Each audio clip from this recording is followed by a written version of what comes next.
the first motion capture gig that I worked on was Resident Evil Code Veronica, and that was back in, I think, like 1997, somewhere around there. So I've been working on games for 15 years.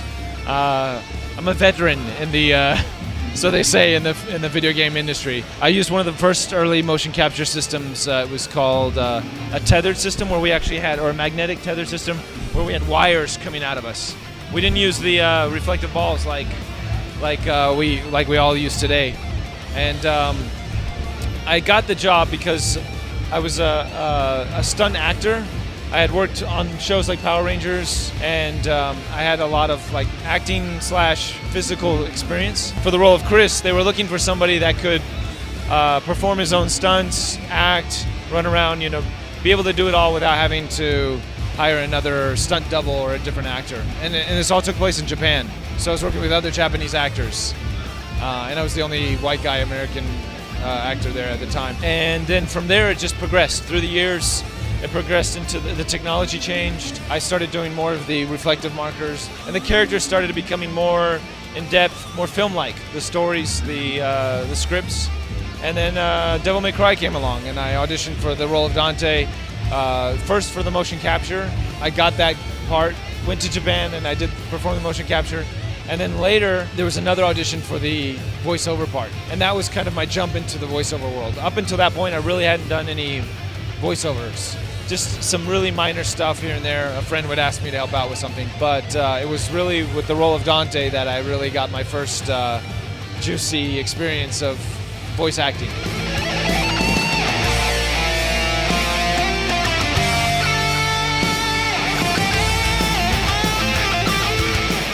Concept art and looking at the character and how he dresses and how he moves, or his style, I guess, is the beginning. For like Dante, he's a slick, smooth guy with a red coat, and compare that to Chris Redfield. Even though I don't do the voice for Chris, I do lower my voice, and I try to give him a different voice when I'm performing the motion capture.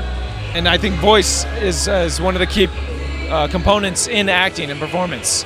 Dante, I just try to make him a little bit light, funny, quick, and then with Chris, it's just I try to add weight to the character and the physicality. But even the voice, I try to drop the voice, something like Christian Bale in Batman. How he kind of, I don't go that far, but it definitely, the voice helps add the physicality.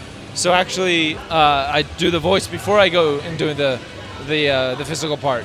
And then later we'll go back and loop things, but the voice is one of the first things we try to find, because it's easier to tune than the actual physical. You get tired showing all the physical stuff. You get tired with the voice. You're like, is it here? Is it there? And then the clients and the director, they'll kind of guide us along as well.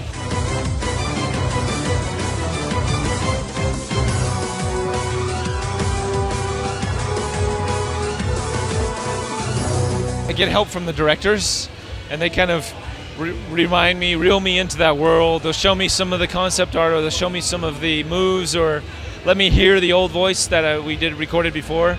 So a reoccurring character like Ken or Dante I've had to go back and do many re-loopings for newer versions of the game.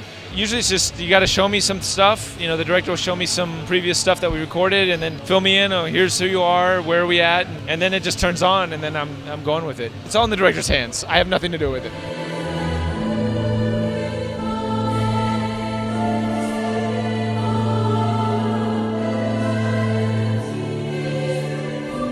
Back in the early days, the sensors used to be really big and made out of wood, like thick, like the size of this, and so we'd have to wear things like this. And when we did a flip or something, we'd land on them. Ooh, and they were excruciating. I'd come home with big whelps on my body, all over my body, because of doing stunts with these wooden markers. Nowadays, it's almost, you don't have to think about it. You do your action, you fall. It may hurt a little bit, but not because of the markers. The markers are softer materials. They break all the time, but then the guys come in and fix them up, and there's a little bit of a waiting period, but there definitely has been an evolution, and I'm very happy of this. Technology has been on our side, the performer side, and for getting ready for a big stunt scene, it's really about it's the design and the choreography that goes into into the scene.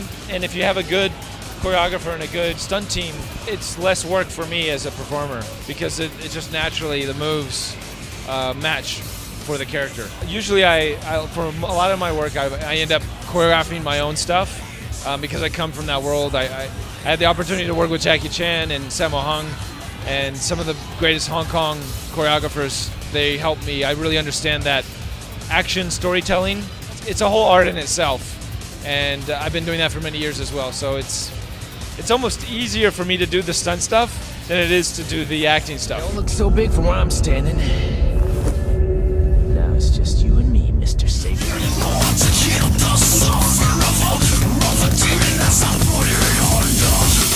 Motion capture is a lot safer than normal stunts because the computers only pick up those sensors. They don't actually see the ground or certain objects that are really hard in the surface. So we're able to put pads everywhere. You can pad up the whole, not to say it doesn't hurt, I've been injured many times doing motion capture, but we're able to pad things where normal film sets, we wouldn't be able to pad them. So in that sense, I think as a motion capture stunt performer, I have a longer life than a normal stunt performer. Jackie Chan, he's probably very envious of me right now in my world.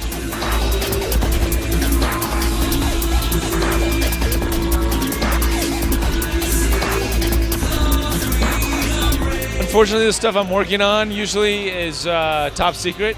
I can say though, The Last of Us, which is a game from Naughty Dog, I've been working on that. I can't really go into the detail because the game's not out yet, but I've been working on doing a lot of the stunts and fights and deaths. I probably die more than anybody else in the video game or film industry.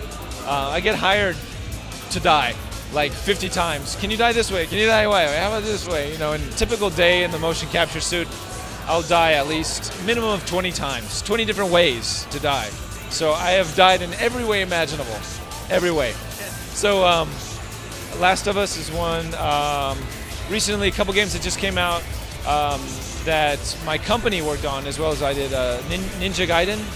I actually did the motion capture for the main villain in the cutscenes. Raccoon City, our company, we did the voiceovers. We recorded the voiceovers at our studio, Just Cause, in LA, as well as Soul Calibur 5. We did some of the facial capture, as well as some of the voiceover recordings in our studio.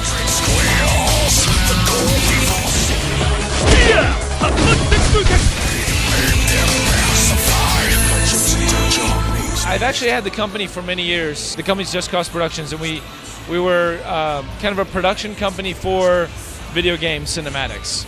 So a lot of the game companies would hire us, myself, my partner, my team, to go in and find talent, to localize the scripts, translate scripts into English, and localize them for the American Western market. Just from there, we got busier and busier, and we actually started getting involved with the tech. With Resident Evil 5, we actually did the animation for Resident Evil 5 and for the cutscenes, as well as hired the director. We produced, we did everything. So now, in addition to performing, I also produce, and I wear many hats.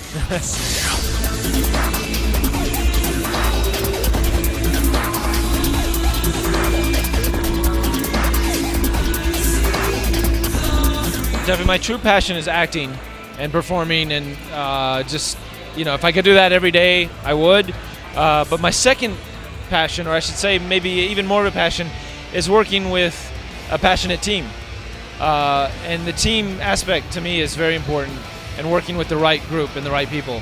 So one of the reasons I formed the company was to bring together a team that really was passionate about their work and enjoyed what they're doing, and I think that ultimately that goes to show in the final product. If you really put your heart into the work, you can always see it in the final product. And you know, games like Street Fighter, Capcom, Naughty Dog, all these people are amazing, and there's so much passion in what they do. So right now, as a performer, I still hire myself out. I go to work with other passionate teams, but for me, passionate team is number one, and then performing is number two. I'm kind of getting the best of both worlds right now. Having my own company, I get to work with a passionate team, And then being an actor, I'm able to go work on other cool projects. And if they're not cool and if they're not passionate, then I can just say, forget you guys, I'm going to go back to work with my own studio. But I've been very fortunate working with a lot of really cool people.